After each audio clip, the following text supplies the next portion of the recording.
Helmut arrive pile face au panneau de la ville de Lawton, avec le nombre d'habitants recensé juste en dessous, ce qui ne doit plus être d'actualité. En continuant, il assiste à un spectacle troublant, des poteaux à moitié déboîtés entourant de nombreuses voitures à l'abandon et retournées. Les portières sont ouvertes, elles sont ballantes par la puissance du vent. L'élément influe sur cet environnement fantôme sans contrainte ni résistance d'un quelconque être vivant aux alentours. À part Helmut qui entend le propre bruit de ses rangers claquant sur le bitume chaud. Plus le lieutenant continue de parcourir les rues de Lawton, plus il y a une odeur peu plaisante et des bruits inconnus qui lui nouent la gorge. Sur le sol, plein de brochures, d'affiches de personnes et d'animaux disparus, puis des déchets, comme des canettes de soda et des mouchoirs, mais aussi quelques outils. À côté d'un tournevis cruciforme et d'une voiture, quelque chose traîne sur le sol. Une entité humanoïde, qui n'a plus que le tronc et les bras, paraissant extrêmement desséché. Son épiderme paraît brûlé et dénué de toute eau, et pourtant en plissant les yeux, on constate que plusieurs gouttes d'eau glissent sur sa peau. Helmut reste derrière la voiture et constate avec horreur que la créature avance grâce à ses ongles qu'il plante dans la route. Constatant qu'elle est désorientée, Helmut ne pense pas au monde qui s'écroule autour de lui et tout le paranormal de la situation, et décide d'esquiver le potentiel danger. Pas le temps de soupirer. Même si la situation s'y prête, Helmut ne peut pas s'empêcher de se poser plein de questions sur ce qui se passe. Ces créatures sont-elles liées à celles de l'eau? Le policier se maxe la nuque et trottine vers le quartier. Pistolet toujours dans la holster de la ceinture, mais le pied de biche tenu fermement dans la main. Il passe à côté de quelques rampants desséchés à nouveau en toute discrétion, restant extrêmement prudent. En approchant de la résidence secondaire de son frère Gaunter, il assiste à une autre folie. Debout et surexcité, un autre étrange humanoïde s'agite de partout, dégoulinant lui aussi d'eau. Sa peau pend, mais aucun membre ne semble lui manquer. Une pulsion lui prend et il commence à se diriger comme un dératé vers un véhicule et frappe sur le capot avec acharnement. Un vacarme assourdissant vient casser le silence glauque de la situation. La créature défonce le véhicule avec la paume de ses mains cendrées et ses ongles aiguisés. Helmut continue son parcours vers la résidence secondaire de son frère Gaunter, à l'est de Lawton. Son frère est l'adjoint au maire de la ville, mais sa résidence principale se situe à Oklahoma City.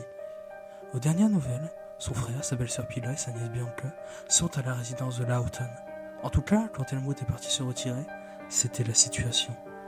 Avec espoir et l'œil aguerri d'un bon policier, Schwiesenbach ne se pose pas de questions et continue son chemin. Il ne cherche ni ressources, ni moyen de communiquer avec d'autres personnes, car son objectif est clair. Le lieutenant est à quelques maisons de celle de sa famille, mais le sort et l'infortune lui tombent dessus, puisqu'il marche malencontreusement sur du verre, faisant partie des débris du sol. Ce bruit attire un rampant qui s'approche de lui.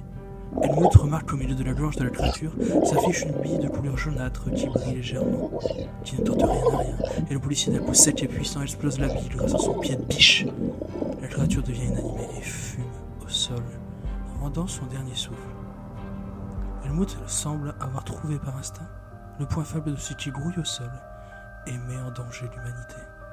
En tout cas, autour de Lawton, et cette météorite en est peut-être la cause. Reprenant ses esprits, Helmut veut essuyer son pied de biche, mais aucune goutte de sang n'est présente sur son arme. Il approche enfin de la maison Schwiesenbach. Malheur, quand un autre rampant lui griffe légèrement à la cheville en l'attrapant, caché sous une voiture. L'entrée semble obstruée par un tas de planches et d'objets en tout genre. Mais après s'être débarrassé de son assaillant, Helmut décide d'aller vers l'arrière de la maison. Le lieutenant ouvre la barrière en passant le bras et dévissant le verrou. Il se retrouve dans la cour arrière où il n'y a que le vent qui émet un son. Aucune flaque d'eau, chose qui juge dangereuse depuis la première rencontre avec une créature, celle ayant tué le bon vieux Benny. La porte arrière est bloquée. Helmut regarde par le loquet et constate quelques tiroirs ouverts. De façon assez ordonnée mais dans la hâte, c'est bien Pila qui reste ordonné dans un moment de panique. Le policier pense un instant qu'ils sont partis, mais veut en avoir le cœur net. Il réfléchit quelques secondes tout en regardant autour de lui. Il doit bien y avoir une clé de secours. Ce paillasson, oui bien sûr. Helmut soulève le paillasson Valcom posé devant la porte arrière de la résidence. Il prend la clé et ouvre doucement la porte. Pénétrant dans la maison, il ne voit qu'une version plus étendue de ce qu'il avait constaté par le Judas. Tout semble bien rangé, malgré quelques broutilles au sol, comme un abat-jour, un t-shirt et un soutien-gorge. Helmut regarde un peu autour, remplit sa gourde au robinet de la cuisine, et en se dirigeant vers le garage pour voir ce qu'il peut en tirer, il commence à hausser le ton. « Gaunter, t'es là, mon vieux ? Et il y a encore quelqu'un ici? J'y crois pas. C'est toi, mon oncle? Sors de ta cachette, Bianca. C'est Helmut. Une jeune fille arborant fièrement ses 16 ans sort du garage et enlace Helmut, avec une pointe de maladresse. Elle a un débardeur des Rolling Stones, avec la grosse lèvre rouge tirant la langue. Des cernes s'affichent sur ses petits yeux noisettes. Fine, elle a tout de même de l'impact. Elle relâche Helmut après quelques secondes, préférant garder une certaine distance et ne pas trop montrer ses émotions. Helmut n'exprime rien de spécial sur son visage mais la scrute bien pour voir si elle n'a aucune blessure. La rocheuse lâche un soupir de soulagement. Alors t'es pas en vacances? Tu fais encore tes trucs de flic? C'est pas des trucs de flic, c'est mon boulot. Mais là, je n'ai reçu aucune réponse de mes collègues. Alors ma priorité, c'est toi et tes parents. Il faut vous foutre en sécurité par rapport à tout ce bordel. Ils sont repartis à Oklahoma City, j'avais la maison pour moi, je me sentais vivre, j'avais mis Paint in Black à fond de cale et je voulais me faire un petit sorbet framboise quand j'ai entendu un gros tremblement de terre pendant la nuit. Mais t'étais dehors tout ce temps? Je suis restée enfermée, j'ai pas dormi, je pouvais pas avec les trucs dégueulasses dehors qui rampent et font du boucan.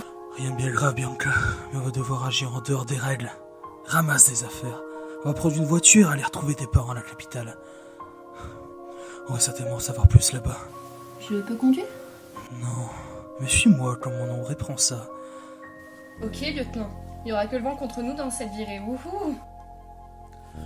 Helmut ramasse des outils et ce qui reste de consommables qui se conservent longtemps et Bianca fait rapidement son sac à dos. La nièce d'Helmut prend un cadre photo avec ses parents en Australie dessus. T'as des nouvelles de grand-père en Autriche? Parce que tu crois vraiment que c'est le genre de ce vieux pêcheur d'envoyer des cartes postales? Le duo commence à faire le chemin inverse, c'est celui qu'a fait Helmut. Il passe la barrière et se retrouve sur la route où les deux cadavres de rampants fument encore en jonchant le sol. Helmut commence à chercher vers le véhicule du trottoir d'en face. Il découvre avec joie et stupeur qu'un pick-up est accessible, avec les clés sur le contact. Certainement une pauvre âme qui a laissé son véhicule pour se sauver la vie. Mais en vain. Helmut enroule un linge autour de son avant-bras, pendant que Bianca vérifie autour qu'il n'y a rien. I've been holding down so long, I've been sleeping all alone, Lord I miss you, I've been... T'as fini? Monte. Bianca s'est tuée et Helmut commence à vouloir tourner la clé dans le contact pour démarrer le pick-up, qui semble être réticent à faire chauffer son moteur. D'un coup d'un seul, une énorme averse se présente et les deux protagonistes se tournent vers l'arrière. Merde! C'est impossible une averse si soudaine. C'est pas normal. Regarde le sol.